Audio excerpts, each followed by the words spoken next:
Kailangan nating galingan yung weekly task natin para makapili tayo ng representatives, di ba? Sa pagpipili ba ng isang iba, kailangan ba marunong mag-English? Lalabas ang kung sino man na housemate na yan para sa big swap. Ano yan? Klaro ba sa'yo yun? Doubtful po. Parang ang iniisip ko, swap. Swap sa kabilang bahay or sa ibang Big Brother. Kathy, Po. tama ka. Sa pagtatapos ng linggong ito, ay lilipad ang isang housemate palabas patungo sa ibang bansa Galing po ng ibang bansa. para pumasok sa ibang Big Brother house. Wow! Wow! That's great. Hindi tayo pwede, tol. Hindi mo nung English, tol. Lalo ako. Lintik na yan. Bago matapos, ang linggong ito ay magkakaroon ng representative ang bawat bahay. At mula sa dalawang representatives na yan, ay mamimili ang nagmamayari ng Big Brother sa ibang bansa. At dahil dyan, gusto kong ipaalam sa inyo na ang inyong weekly task ay konektado para sa inyong Big Swap. Kailangan nilang gumawa ng cross-stitch art based sa pattern na ibinigay sa kanila at sila naman ang bahalang mag-assign ng kulay. Ang pipili ng mananalo ay magmumula sa bansa kung saan makikipag-swap ng housemate kay Kuya. Big swap. Yung pala. Ang big swap ay hindi lang swap to the other house, but big swap sa ibang Big Brother house na ibang bansa. Kailangan nating palalunan, kailangan nating galingan yung weekly task natin para makapili tayo ng representatives, di ba?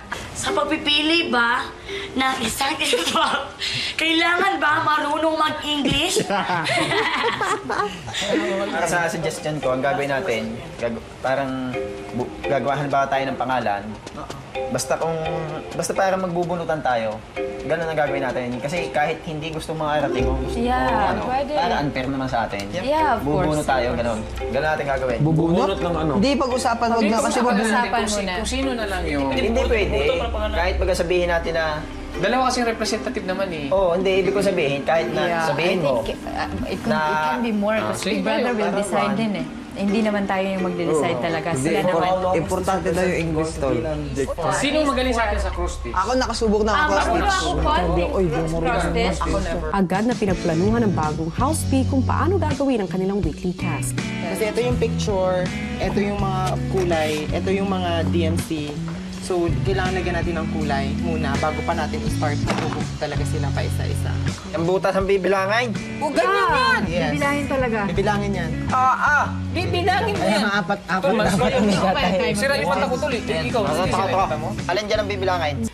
Tulad ng House B, pinaalam na rin sa House A ang tungkol sa weekly task at sa koneksyon nito sa magaganap na big swap.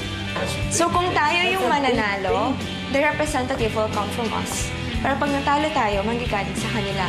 Oh my God! Yes. Agad naman nilang pinagplanuhan ang weekly task. It will take you months. No, this is just like pixelated stuff. Cross-stitch is I can do this. I can designate colors. Yun, medyo nahirapan kami mag-umpisa kasi nga po kailangan kami ang mag-decide kung ano yung mga kulay na gagamitin.